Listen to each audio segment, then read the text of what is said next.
কোরআন শিক্ষা দিয়েছেন আল্লাহ তাআলা নিজেই। আবার আল্লাহ বলছেন ইন্না আনজালনাহু ফি লাইলাতিল কদর, কোরআন অবতীর্ণ করেছেন সেটাও আল্লাহ তাআলা নিজেই। শাহরু রমাদান আল্লাযী উনজিলা ফীহিল কুরআন, এই কোরআন অবতীর্ণ হয়েছে রমজান মাসে। তাহলে দেখো এই কোরআন শিক্ষা দিয়ে অবতীর্ণ করেছেন আল্লাহ তাআলা, শিক্ষাও দিয়েছেন আল্লাহ তাআলা। আবার এই কোরআনের শিক্ষা পৃথিবীতে পৌঁছে দেওয়ার জন্য রাসূলুল্লাহ সাল্লাল্লাহু আলাইহি ওয়াসাল্লামকেও পাঠিয়েছেন। রাসূলুল্লাহ সাল্লাল্লাহু আলাইহি ওয়াসাল্লাম বলেছেন বুইস্তু মুআল্লিমা, আমি শিক্ষক রূপে প্রেরিত হয়েছি। তিনি শিক্ষক ছিলেন, এই কোরআনের শিক্ষা তিনি পৃথিবীময় ছড়িয়ে দিয়েছিলেন। আবার বলেছেন ইন্নামা ইয়াখশাল্লাহ মিন ইবাদিহিল উলামা, যে আল্লাহ তাআলা পৃথিবীতে তার খলিফা তৈরি করেছেন আল্লাহ তাআলার কাজগুলো করার জন্য।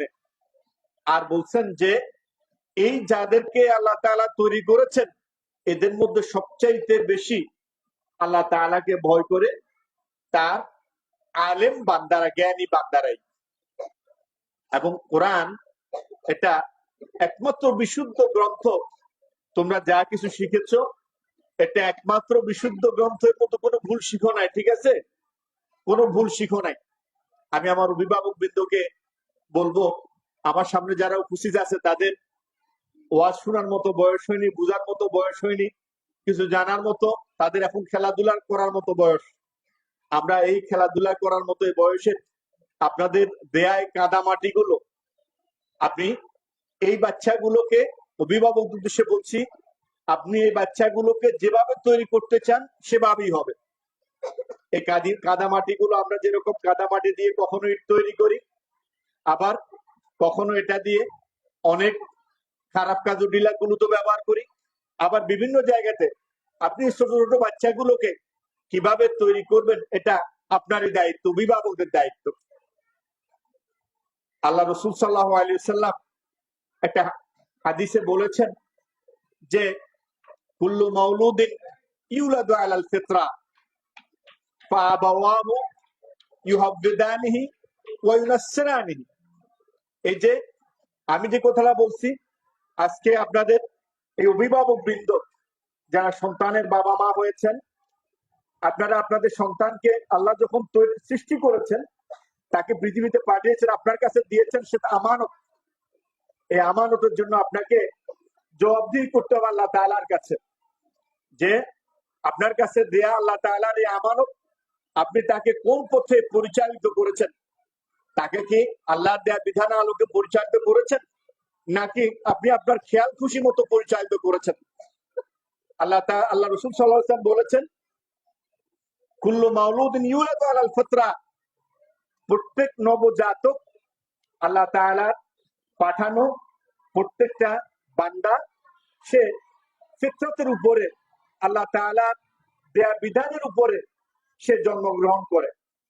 জন্মগ্রহণ করার পরে পরবর্তীতে ওই শিশুটাকে ইহুদি বানানো, খ্রিস্টান বানানো, হিন্দু বানানো, সন্ত্রাসী বানানো, ইয়াবাখোর বানানো, সমাজের জন্য, দেশের জন্য বোঝা বানানো, এর সকল দায় দায়িত্ব অভিভাবকের।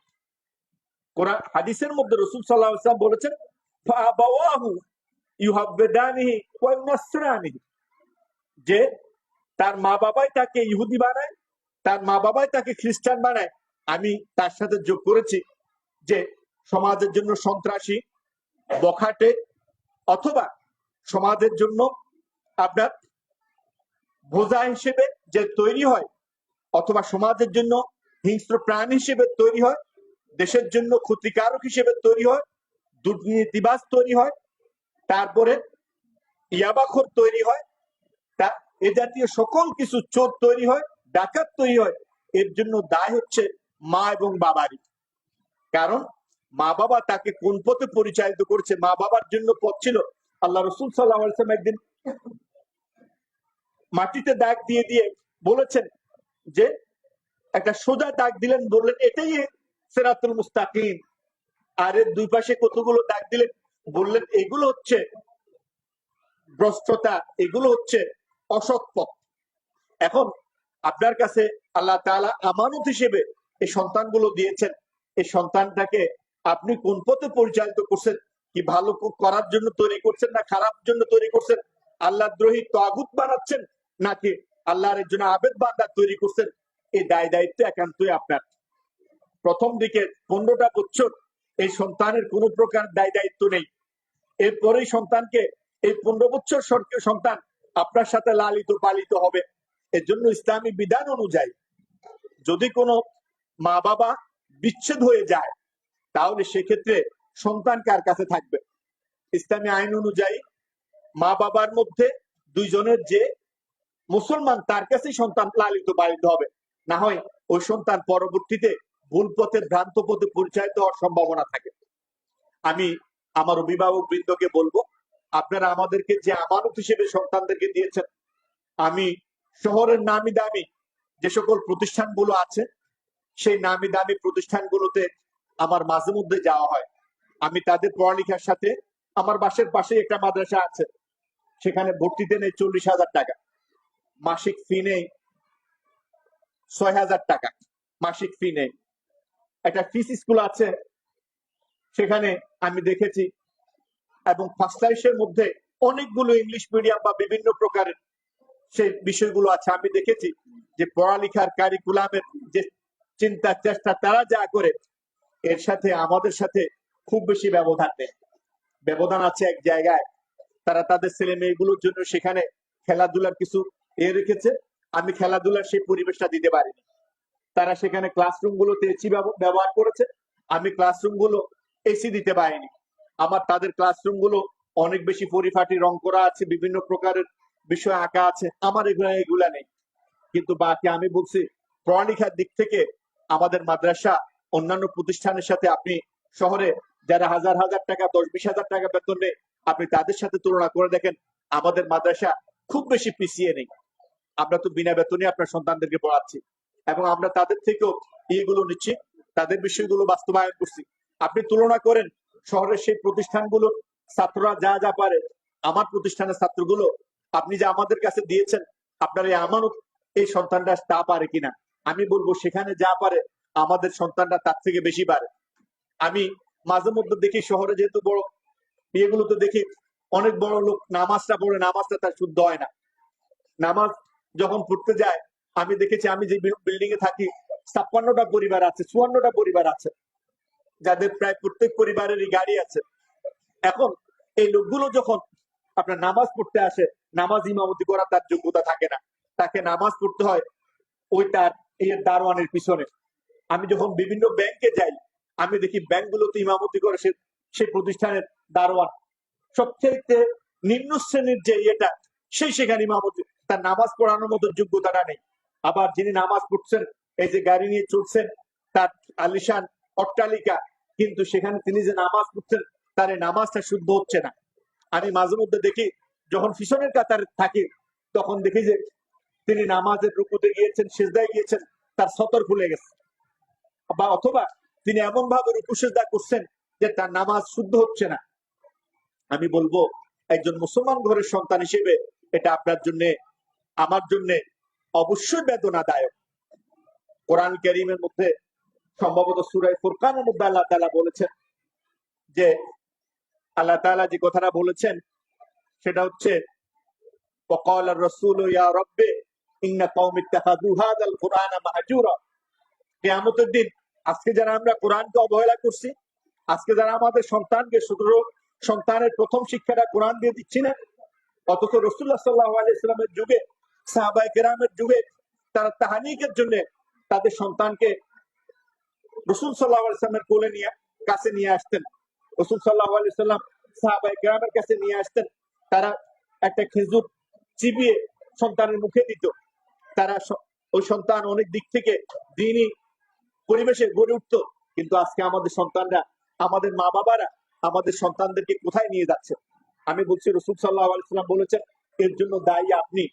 এবং এই যে সন্ত্রাসের দেশের মধ্যে যে সকল খারাপ দুষ্ট চক্র তৈরি হয়, এর জন্য আমি বলবো তারাই, এই মা বাবাগুলো দায়ী, তারাই এই দুষ্ট চক্র দিয়ে এই সন্তানগুলোকে গড়ে তুলেছে, যার কারণে তারা একসময় খারাপ হয়ে গিয়েছে। আমি এবং রাসূল সাল্লাল্লাহু আলাইহি কোরআন কারীমের এই আয়াতের কথা বলছি, وقال الرسول يا رب ان قوم اتخذوا هذا القرآن مهجورا। কিয়ামতের দিন রাসূলুল্লাহ সাল্লাল্লাহু আলাইহি ওয়াসাল্লাম যারা এই কোরআন থেকে আমার সন্তানদেরকে, এই মানব সন্তানদেরকে, আল্লাহ তাআলার এই বান্দাদেরকে, আল্লাহ তাআলা আহসান তাকওয়িম সবচেয়ে সুন্দর সৃষ্টিকে যারা কোরআন থেকে দূরে সরিয়ে দিয়েছে, কিয়ামতের দিন রাসূল সাল্লাল্লাহু আলাইহি ওয়াসাল্লাম সেই মা বাবার বিরুদ্ধে অভিযোগ করবেন যে এই মুসলমানরা, এই জাতি, আপনার তৈরি এই মানুষগুলো, এরা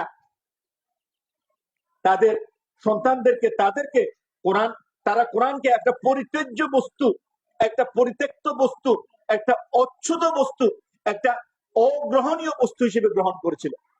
আপনারা জানেন হযরত নূহ আলাইহিস সালাম আল্লাহ তাআলার দরবারে দোয়া করেছিলেন, وقال نوح رب لا تذر على الارض من الكافرين ديارا انك ان تذرهم يضلوا عبادك ولا يلدوا الا فاجرا كفارا। হযরত নূহ আলাইহিস সালাম দোয়া করেছিলেন কি, رب لا تذر على الارض من الكافرين ديارا, হে আল্লাহ এই পৃথিবীতে আপনি একজন কাফেরকেও আপনি বাঁচিয়ে রাখবেন না। ইন্নাকা ইন তাযারহুম ইউদিল্লু ইবাদাকা, যদি তাদের একজনকে আপনি যদি বাঁচিয়ে রাখেন তাহলে কিয়ামতের দিন তারা পৃথিবীতে আপনার বান্দাদেরকে পথভ্রষ্ট করে দেবে। অথচ পথভ্রষ্ট করার চ্যালেঞ্জ নিয়েছিল শয়তান। শয়তান বলেছিল যে আমি আপনার আল্লাহর সাথে চ্যালেঞ্জ করে যে আমি তার ডান দিক থেকে আসবো, বাম দিক থেকে আসবো, আপনি আপনার অধিকাংশ বান্দাকে পাবেন তারা পথভ্রষ্ট। তাহলে এই যে আমি যে অভিভাবক বৃন্দ আপনার সন্তানদেরকে আপনি কোরআন থেকে দূরে সরিয়ে দিচ্ছেন, আপনি এই সন্তানকে আপনার পরিবার থেকে দূরে সরিয়ে দিচ্ছেন, আল্লাহর থেকে দূরে সরিয়ে দিচ্ছেন এবং মানব জাতির জন্য অকল্যাণকর পথের দিকে তাকে ঠেলে দিচ্ছেন, এর জন্য দায়ী আপনি, আমি অভিভাবক হিসেবে আমরাই দায়ী। এবং কিয়ামতের দিন আমাদের বিরুদ্ধেই রাসূল সাল্লাল্লাহু আলাইহি ওয়াসাল্লামের বিচার হবে, রাসূল সাল্লাল্লাহু আলাইহি ওয়াসাল্লাম বাদী হবেন, আমরাই হব তার বিবাদী।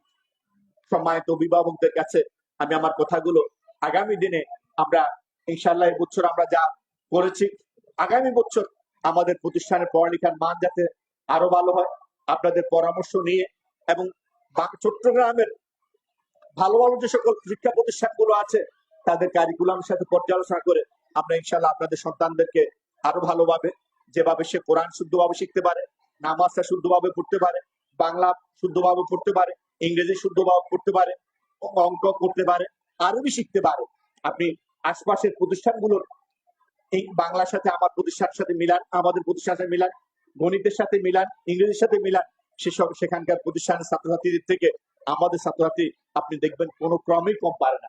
অতিরিক্ত হিসেবে তারা বিশুদ্ধ কোরআনটা শিখছে, তারা আরবি শিখছে এবং তারা নামাজটা বিশুদ্ধভাবে পড়ার যোগ্যতা অর্জন করছে। নামাজ কি কি কারণে, নামাজের মধ্যে ফরজ গুলো কি কি আছে, ওয়াজিব গুলো কি কি আছে, সুন্নাত গুলো কি কি আছে এবং কি কি করলে নামাজ গুলো ভেঙে যায়, সেই জ্ঞানগুলো তারা অর্জন করছে। আমি অভিভাবক বৃন্দকে অনুরোধ করব, আগামী দিনে আপনারা আপনাদের সন্তানদের ভবিষ্যৎ গড়ে তোলার জন্য এবছরের ন্যায় আগামীবারও আমাদের প্রতিষ্ঠানকে বেছে নেবেন, এই উদাত্ত আহ্বান জানিয়ে। এবং বর্তলী মাদ্রাসা এটা আমার মাদ্রাসা না, আপনাদের মাদ্রাসা। আপনারাই জমি দিয়েছেন, আপনারাই টাকা পয়সা দিয়েছেন, আপনারাই শ্রম দিয়েছেন, আপনাদের এলাকার লোকজন দ্বারা এটা পরিচালিত। আমরা যারা আজকে এখানে চাকরি করি, আমরা আজকে আসি, আনোয়ার শাহ হুজুর একসময় ছিলেন, চলে যাবেন। আমাদের খন্দকার মোহাম্মদ মুসা আলী সাহেব, তিনি দীর্ঘ ৩৯টা বছর আপনাদের কাছে শ্রম দিয়েছেন, প্রতিষ্ঠা করেছেন এই প্রতিষ্ঠান, আজকে তিনি সেখান থেকে চলে গিয়েছেন, আমরা একদিন চলে যাব, কিন্তু এই প্রতিষ্ঠান থাকবে, আপনারা থাকবেন, এই প্রতিষ্ঠানের নামে আপনারা পরিচিত হবেন, আপনাদের পরিচয় হবে এই প্রতিষ্ঠান দিয়ে পরস্পর সাথে এই প্রতিষ্ঠান আপনারা। সুতরাং এই প্রতিষ্ঠানকে আপনারা যতই দূরে ঠেলে দিতে চাইবেন, এটা দূরে আপনি নিজেই দূরে সরে যাবেন। আমি প্রত্যেককে আগামী দিনে আপনাদের সন্তানদের ভবিষ্যৎ গড়ে তোলার ক্ষেত্রে আমাদের বর্তমানে মাদ্রাসাকে আবারও বেছে নেবেন, এই উদাত্ত আহ্বান জানিয়ে আমার কথা এখানে শেষ করছি।